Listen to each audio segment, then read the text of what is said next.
Have you ever noticed how there comes about a particular phrase in sports broadcasting that just becomes the rage, and all of a sudden it seems like every broadcaster in every sport is saying the same phrase over and over and over again? Well, I've noticed that recently about a phrase called situational awareness. Maybe you've heard of it. Situational awareness. Every broadcaster talks about how this sports team, this football team, has got situational awareness. They know how to play and make the big plays at the right time. And I started thinking about situational awareness as it pertains to the bar exam. And I wanted to spend a few minutes today to talk about how you should apply that concept of being aware of your circumstances, of your situation, and taking that information to help you plan and prepare as you study for the bar exam. I think that there are 4 things that you should be aware of as you begin your studies or enter into your studies. And I want to go through each one of them and show you what difference it makes to have that awareness. Well, the first of our 4 situationally aware circumstances is that you need to be aware of the time frame that's available to you for study. Now, what I mean by that is that you need to examine where you are right now, how far away the bar exam is, the next exam, and whether or not you have enough time available to you to be prepared for that test. As I'm recording today, we are reasonably close, within 60 days or so, of an upcoming February bar exam. Now, is that enough time to study for the exam? Well, the answer is it depends. Generally speaking, our experience over now more than 30 years of teaching students to pass their exams is that you need about 250 to 300 hours of total study time. 250 to 300 hours. Now, if you break that down over 60 days, that means that we're looking at, and my math's not great here, but I think we're looking at about 5 hours a day. Is that manageable for you? Well, if you're not doing anything but studying, yeah, I think that's easily manageable, and there's no problem there, and you should absolutely move towards that test date. But if you've got a full-time job and a family and other responsibilities, 5 hours a day may be a real stretch for you. And if you can't realistically see your way to 5 hours a day, I think it's unlikely you're going to be ready for that exam. Too often I find people signing up and preparing for a test and then suddenly looking up and they don't have any situational awareness and they go, oh, there's too many assignments to do before the test. How am I going to be ready? Well, it's a question to ask before you start, not when you're 3/4 of the way in. And so I think it's important to have that awareness ahead of time. Now, by the same token, there are people who would be starting now preparing for a July exam, which is much further away. Well, this is an easy one. Situationally, you can see that you've got a lot of time available to study. Maybe you only need to put in about 5 hours a week. And you can take some time off for holidays and special events and work events and so on. I think it's important to be aware of when that exam date is so that you've got some idea of the time frame in which you're going to have to study. Knowing that time frame, then, you can make the decisions you need to make around the other obligations in your life so that you're able to get your studies in. Is it possible to spend that 5 hours a day that I was just talking about coming up for an exam in 60 days, even if you're working and have a family? Well, sure. If you take some time off of work, if you turn over some of your home duties to a spouse or a family friend or a neighbor or someone else, absolutely it can be done. But you have to be thinking about those things in advance. So the first thing I think you want to be aware of is what's your time frame, what's available to you. If you know you've got a big trial coming up and you're a practicing attorney, well, it probably doesn't make a lot of sense to take the exam right after that trial. In the same way, I deal with a lot of people that are in tax accounting, and there are certain times of the year that just don't work for them. And so I think you want to be situationally aware there. So that's the first one, pretty obvious. The second area where I think situational awareness applies for a bar taker is to be aware of your strengths and weaknesses. Now, it's axiomatic, I guess, to say what are your strengths and what are your weaknesses, but I don't find a lot of people really do this process in a very intellectually honest way. And I'm not suggesting here that they're being deliberately dishonest, but I think that there is some level of delusion that creeps in when we start trying to evaluate ourselves. What I'm talking about here is an honest evaluation of your strengths and weaknesses, not being delusional. You know, when I hear people tell me that they think they can be ready for an exam, but they went to an unaccredited law school, or English is not their first language, or they've got some other massive challenge in terms of the way that they process information, and they think that they're going to be able to get ready in 45 days before an exam. Well, that's delusional. That's not likely to happen. And so I think one of the things you have to do is make an honest evaluation. What are my strengths? What am I good at doing? And you don't have to be unduly harsh on yourself here. There are some things you're good at doing. That's how you got to the position of taking the bar exam in the first place. Be honest about those. You don't have to share this list with anybody else, but I would make a list. What are the things you're good at? What are the things you don't feel so good about? Maybe you don't feel good about your writing, or maybe it's your multiple choice test taking, or maybe it's your study habits. Whatever those things might be, make an honest evaluation of those strengths and weaknesses so that you can evaluate what you need to be working on as you study for the test. Without that list, without that roadmap, I think it's hard to know where to put your emphasis. Now, if you're in a course like ours and you're in a personal or premium coaching plan, you're going to be getting the benefit, I think it's a benefit, of an outsider, a third party's evaluation of your work. And I think a supportive mentor can go a long way to helping you understand where your strengths and your weaknesses might really lie. But I really worry sometimes when I hear people describing themselves in these wildly delusional ways. And it's sometimes you just want to scream and say, no, no, no, hold up a mirror. You are not the fairest in the land. And I think it's important sometimes to know that. Not because it means you can't ever get to where you want to be. It just means you got to recognize the reality of your circumstance. Another part of strengths and weaknesses for situational awareness is that I think you have to be able to interpret your prior results accurately. If you've taken the bar exam and failed, you need to understand what that failure meant. I talk to people all the time who tell me about their prior exams, and they tell me they're really close when they were really a long, long way off. I mean, as a percentile, maybe 20, 30, 40% off of a passing score, but it seems like it's a close number because they don't understand the scaled scoring system. Or they'll say something like, well, it was the performance test that killed me. And I look at their multi-state score and it's 20 points below passing. I think sometimes there is also this incorrect interpretation of results. And so if you're not entirely certain about how to interpret your results, I strongly encourage you to contact us. Certainly if you're in our course, we want to talk to you. But we even offer a free consultation where I'm glad to talk with you about your results and go over them and help make sure that you understand the actual scores themselves. In fact, I do that for all of our students. If they don't pass the exam, we record a video for them and show them exactly how to interpret their scores. Why? Because with a correct interpretation of the scores, you stand a much better chance of being able to move forward and correct any deficiencies, shore up any weaknesses, and build on your strengths. And I think all of those things are important. But very often I find students are unaware of the reality of their scores, and frankly, the bar examiners don't do a lot to make that information available. Now, there are some states like Georgia that give you virtually no information. So in that case, it's not so much a correct interpretation, it's just having a better understanding of the work you did going into the exam. And so, again, we go back to that idea of an honest evaluation versus being delusional. And then the third part of strengths and weaknesses for me is the concept of hard facts versus impressions. I was just talking about Georgia students as an example. They don't get any number except one multi-state number. Not much to go on. So what do you do there? Well, I think at that point you have to start looking back at your studies and in your preparation and your practice. But there's two kinds of evaluation. They're the hard facts. I did a practice test, I got this score. I did this number of questions, I got this number correct. Those are hard facts. Then there are impressions. I felt like I was having trouble with this subject, or I didn't really understand this part of a subject, or I didn't feel like I could write effectively. A hard fact would be I couldn't do a performance test in 90 minutes in my practice times, or my essays were consistently running 400 or 500 words long when they needed to be 800 or 1,000 words. Those are hard facts. Impressions are really just your feelings about it. And they're both valid, they're both important, but it's really critical that you sort out what was a hard fact and what was an impression. Sometimes I see people that take their impressions and they turn them into facts. They're not really facts at all. So people will say, well, I only got 60% of the multi-state questions correct, so I failed the exam. Well, that's not a hard fact. I mean, the hard fact is you got 60% correct, but the impression is wrong.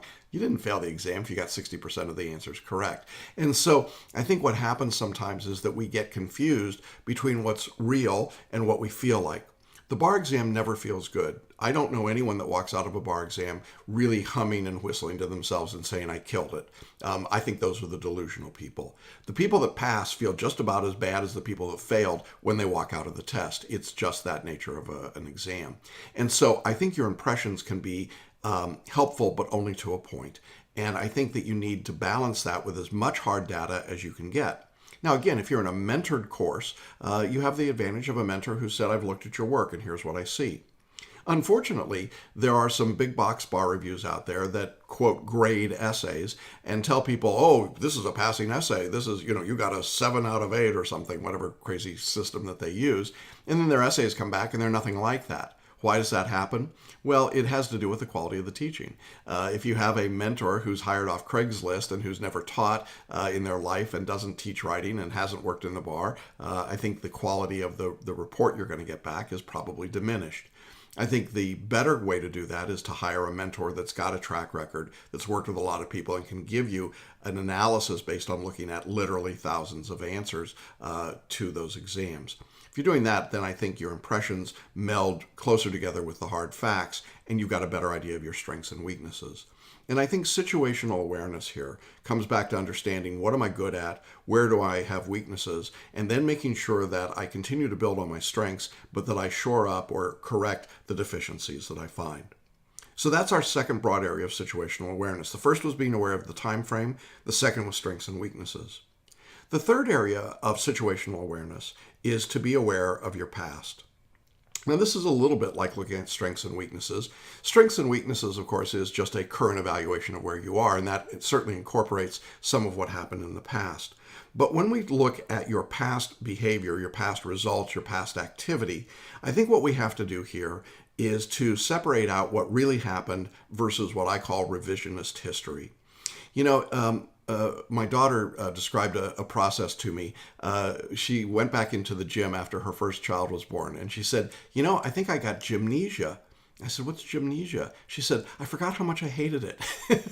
And, I think there's a certain truth about the bar exam the same way. We get barnesia, right? We forget what really happened in the past.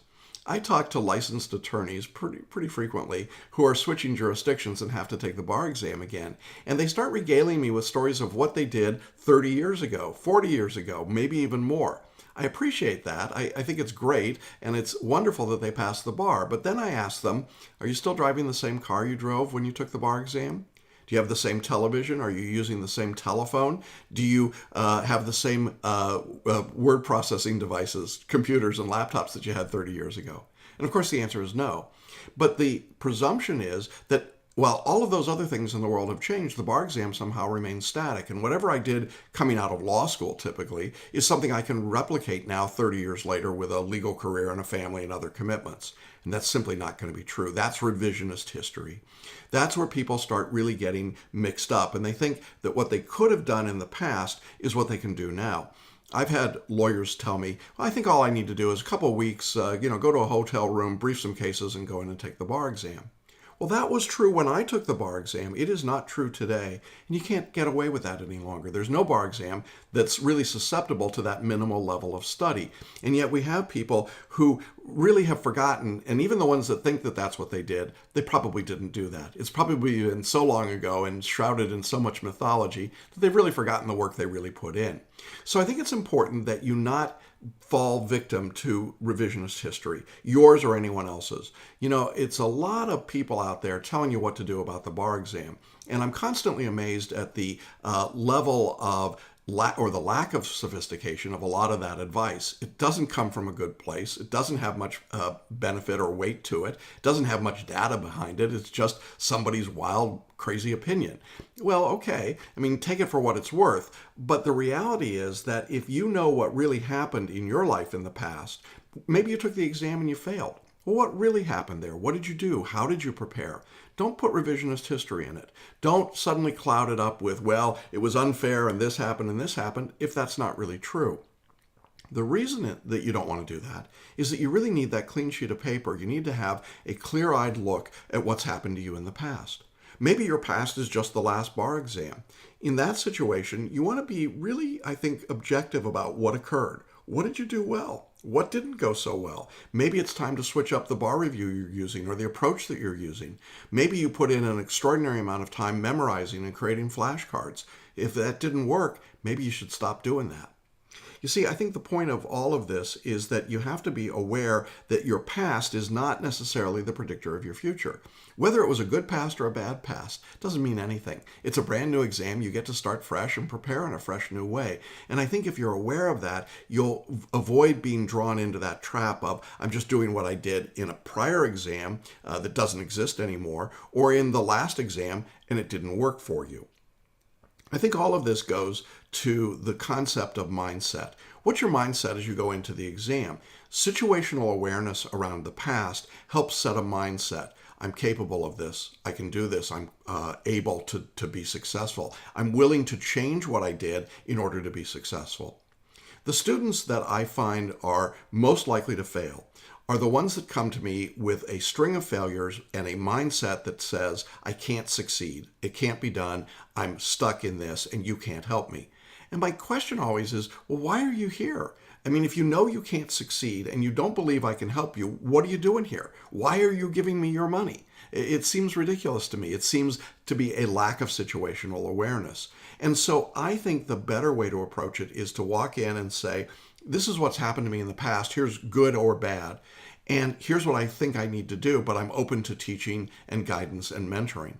I think if you've got that open mindset, then you're going to be much more effective and much more successful in moving towards your goal of passing the bar exam.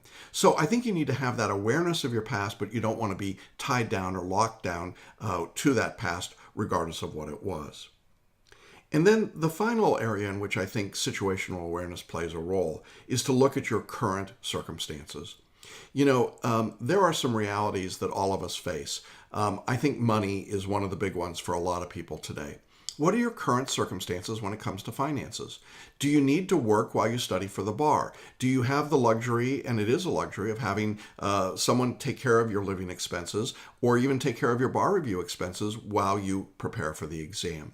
Do you have the luxury of not having to worry about creditors calling you and not being able to make payments or put food on the table?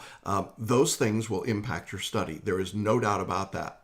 And often I find myself having to suggest to people that they would be better off to wait 6 months or a year, save up some money, get themselves in a better financial position before they take the bar exam. You know, I think one of the worst mistakes that you can make is to plow ahead into the next exam under-resourced. And what I mean by that is that there are people that take an exam, they fail, and now they're desperate. They've got a lot of money in student loans, they've got a lot of other debt, there's a lot bearing down on them, and they're not able to get the job they want as an attorney because they're not a member of the bar. I recognize how difficult that can be. But then the decision that they make is, well, I'm going to double down and I'm just going to keep taking the bar exam, but I'm not going to put any more resources into it. And I'm just going to hope I get lucky. I'm going to hope that using some of these free YouTube videos or some borrowed books or some old material, somehow lightning will strike and I'll pass the bar. Well, here's the reality. Statistically, it doesn't happen. In most of the major jurisdictions across the country today, the pass rate is less than 50%. And for repeat bar takers, it drops dramatically. If you're taking the bar exam a second or time or more, your chances of passing the bar are around 20 to 30%. And with each time you take the bar and fail, that number drops even lower. So the reality is that there are people taking the bar who have a statistically very low chance, and they're not putting any resources into it because they're stretched too far already. It would be far better for those individuals to stop, take a breath, go get the best job they can find with their JD, and spend 6 months or a year saving their money so that they're in a position to get the resources that they need, the help they need, in order to make a real push in order to pass the bar. I know that that's hard news to hear for a lot of people, that a lot of you think that if you just keep slugging away doing the same old thing, something's going to be different. But in point of fact, it doesn't happen that way. And so I think if your finances are problematic, if, for example, we offer a course for $97 a month paid over 12 months, that's not a lot of money. It's $3.20 a day, less than a cup of coffee at Starbucks. If you don't have $97 a month to put into your bar exam, you are not likely to pass. You are not likely to get through character and fitness. You are likely to have problems in the miraculous event that you do pass the bar and you become a member of the bar. If you don't have that much money, you are going to be in financial difficulty right from the outset. It's going to be very difficult for you as a member of the bar. And I think that sometimes we get into this delusional mindset where we think it's all going to be sunshine and rainbows and unicorns once you pass the bar. That's not true. And so I think you've got to have an awareness of your current circumstance, and that's number one. The second area of current circumstance that I think you've got to look at is your work situation. I have people that come to me to take the bar who have incredibly difficult work situations, and they're in high pressure positions, managing partners of law firms, for example. And I really worry when I see that kind of an individual, because I know that they're going to be stretched and pushed. They're not going to have much time. They're going to try and do it all on the fly or, late at night, in the middle of the night. And I know that these are extraordinarily successful people, or they wouldn't be in these positions. But the truth is that some of them put themselves in an impossible position. I had a student sit for the California attorney's exam who was the managing partner of a major law firm, and told me, frankly, that they weren't going to have more than a few hours left of time to study in the month before the exam.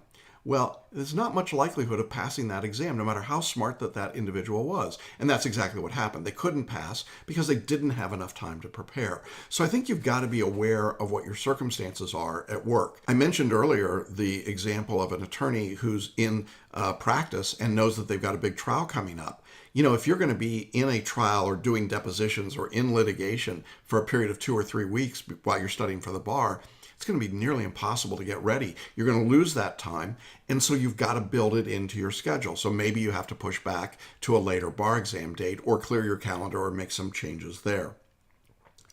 I think no matter what you're doing, you want to look at your work situation and then sit down with your employers or your coworkers or your partners or whoever it might be and say, I need to carve out some time.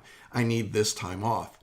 I work with a lot of private attorneys in private practice who are small solopreneurs. And oftentimes what they tell me is that they simply set up a day or 2 days a week when they closed their office door and said to their secretaries or assistants, I can't be bothered. For 3 hours here, I'm studying, and 3 hours here, I'm studying. That's really the most effective way to get this done.